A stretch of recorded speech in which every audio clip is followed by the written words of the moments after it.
Canal Rastros do Medo. História: A Viúva dos 13 Maridos. Preparem-se para uma jornada que vai além da escuridão da selva, onde o sussurro do vento se confunde com gemidos antigos e a sombra da morte espreita em cada canto. Hoje vamos desvendar uma lenda que gela a espinha dos mais corajosos. Uma história que ecoa nas margens do Rio Negro e se mistura ao orvalho da floresta. A lenda de Elara, a viúva dos 13 maridos. A chegada do crepúsculo em São Gabriel. Nossa história começa em São Gabriel da Cachoeira, uma cidade que respira a exuberância da Amazônia, mas que também guarda segredos ancestrais em suas raízes. O ano era 1912 e o aroma da chuva recém-caída misturava-se ao cheiro forte da terra úmida e das flores silvestres.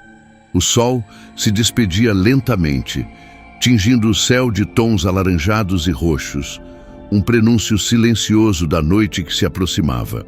Naquele crepúsculo, a pequena balsa que vinha de Manaus aportou no cais improvisado, trazendo consigo não apenas mercadorias e viajantes, mas também uma aura de mistério que logo envolveria todo o vilarejo. Dentre os recém-chegados, uma figura feminina se destacava de forma quase etérea. Alta, esguia e envolta em um véu escuro que mal deixava transparecer seus traços, ela desceu da embarcação com uma graciosidade inquietante. Seu nome era Elara. Ninguém sabia de onde ela vinha, nem o porquê de sua chegada súbita àquele rincão esquecido do mundo. Sua presença era como um murmúrio na brisa, um leve arrepio que percorria a espinha dos ribeirinhos e dos seringueiros que observavam curiosos do porto. Elara se estabeleceu numa casa afastada, na beira do Igarapé Tarumã, uma moradia antiga que há anos jazia abandonada, coberta por trepadeiras e musgos. A casa, antes um esqueleto de madeira carcomida pelo tempo, começou a florescer sob suas mãos. Janelas empoeiradas ganharam brilho, o jardim selvagem foi domado e flores de cores vibrantes começaram a despontar. Mas por mais que a casa se transformasse, a aura de Elara permanecia intocável, um véu de distância que impedia qualquer aproximação genuína.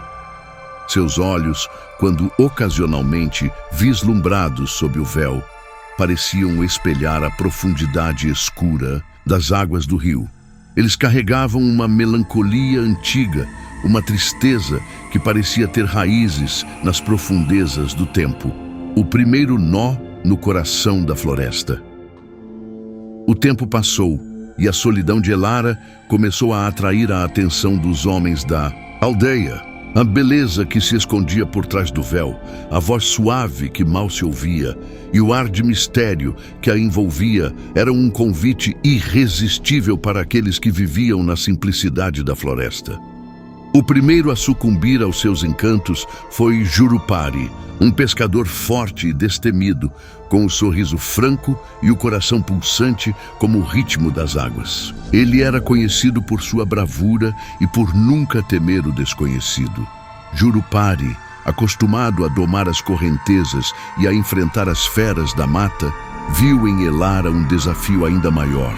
Ele a cortejou com a persistência das marés, levando-lhe peixes frescos, frutas exóticas colhidas nas profundezas da mata e entoando canções de amor sob a lua crescente. Elara, para a surpresa de todos, aceitou o cortejo. O vilarejo suspirou aliviado, acreditando que o amor enfim quebraria a barreira de gelo que a cercava.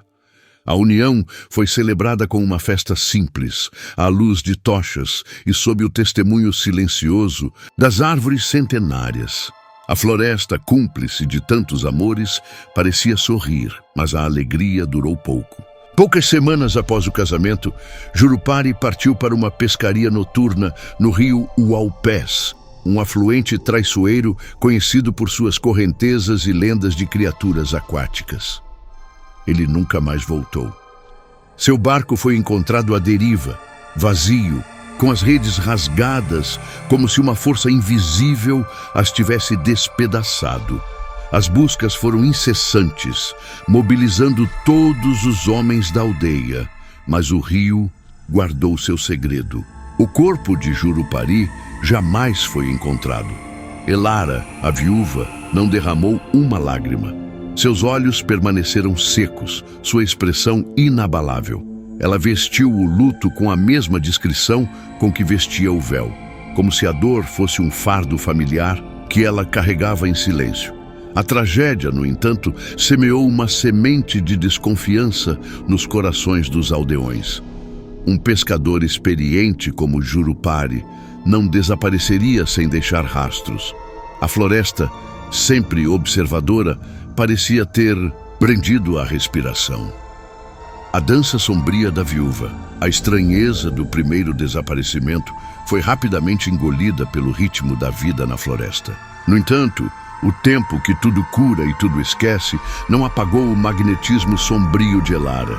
Após o período de luto, outros homens, talvez atraídos pela curiosidade mórbida, talvez pela beleza velada, ou talvez por uma força inexplicável que parecia emanar dela, começaram a se aproximar. O segundo a cair na teia foi Tupã, um extrator de borracha conhecido por sua força bruta e sua paixão por uma boa cachaça.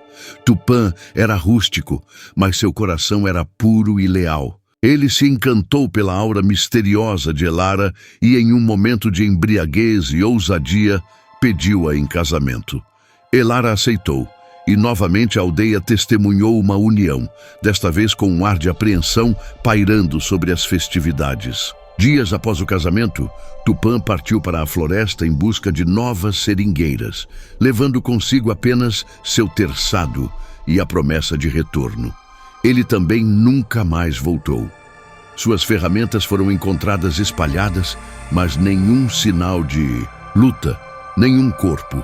A floresta parecia ter engolido-o inteiro. A cada novo casamento e desaparecimento, a sombra de Elara crescia.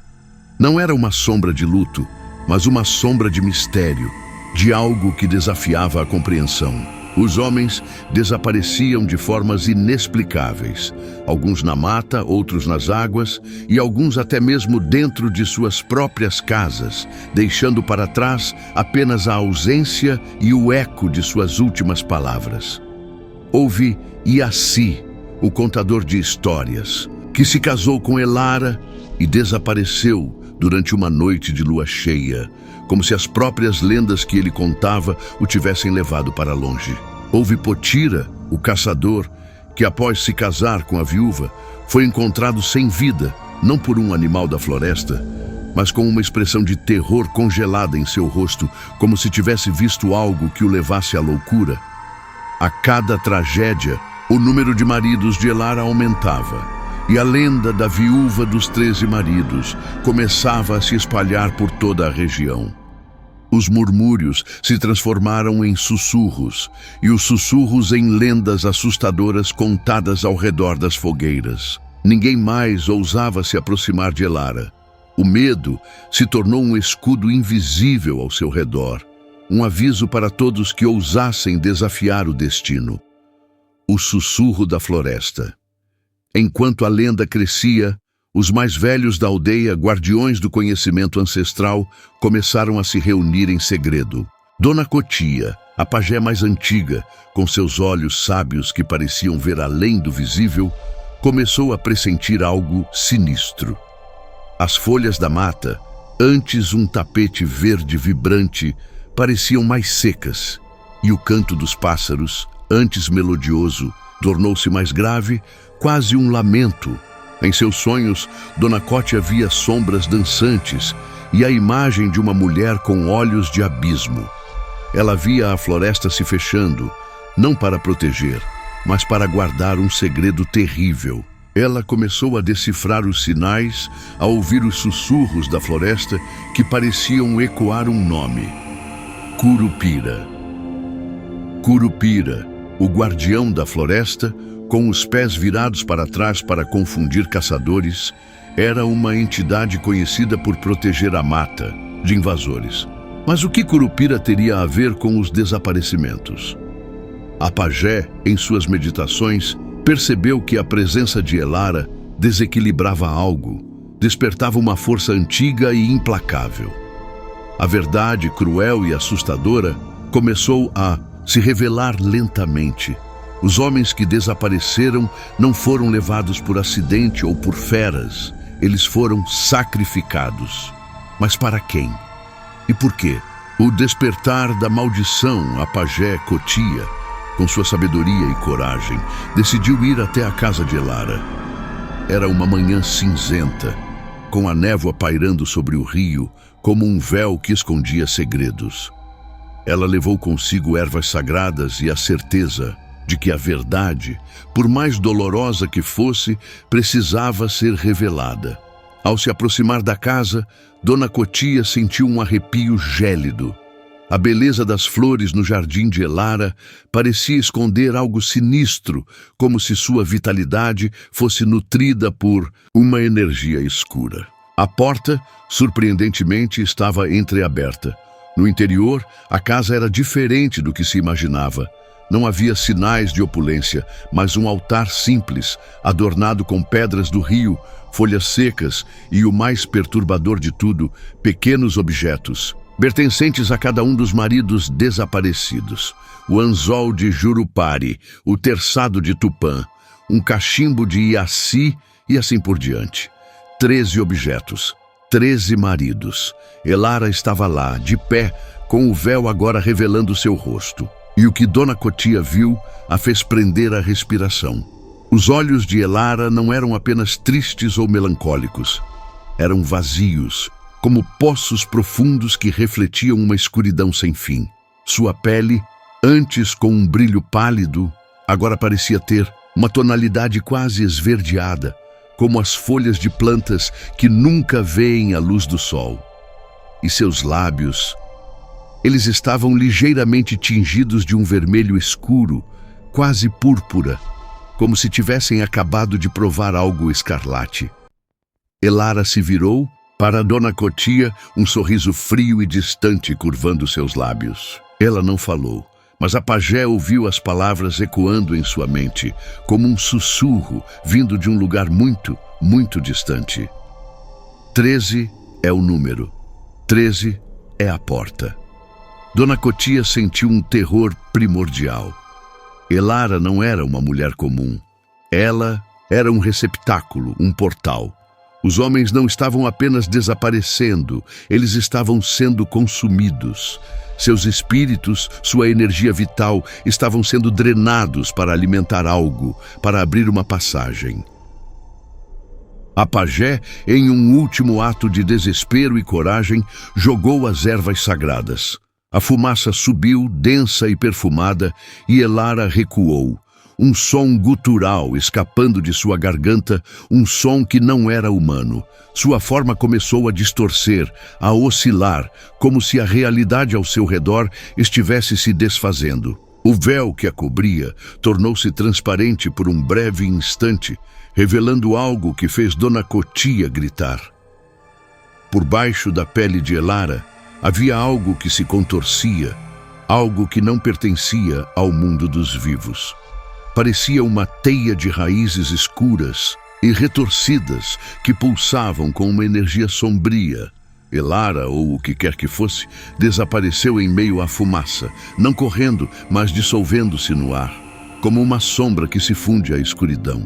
A casa ficou vazia, o altar intacto, os 13 objetos ali, como testemunhas silenciosas de um pacto macabro. O legado dos rastros do medo. A história da viúva dos 13 maridos nunca mais foi esquecida em São Gabriel da Cachoeira. A casa no Igarapé. Tarumã permaneceu abandonada, com as trepadeiras e musgos retomando seu lugar, engolindo a moradia como se a floresta quisesse apagar os rastros daquela tragédia. Os mais velhos contam que em noites de lua cheia ainda se ouvem os sussurros de nomes masculinos vindos da mata e que a sombra de uma mulher de véu escuro pode ser vista vagando pelas margens do rio. Acredita-se que Elara era, na verdade, uma manifestação de uma antiga entidade amazônica, Um ser que se alimentava da vitalidade humana para manter-se vivo, ou talvez para abrir um portal para um reino sombrio. Os 13 maridos não foram apenas vítimas, mas sacrifícios. Cada um elo em uma corrente invisível que conectava o mundo dos vivos ao mundo dos mortos. E assim, a lenda se perpetua, um aviso para aqueles que ousam se aventurar nas profundezas da Amazônia sem respeito por seus segredos. Um lembrete de que nem todo mistério pode ser desvendado e que algumas sombras nunca se dissipam. Se essa história te arrepiou até a alma, não se esqueça de deixar o seu like neste vídeo e se inscrever no canal Rastros do Medo para não perder nenhuma de nossas investigações sobre o sobrenatural e o inexplicável. E para continuar sua jornada pelo lado sombrio, clique agora mesmo no vídeo que está aparecendo na tela. Há mais mistérios à sua espera.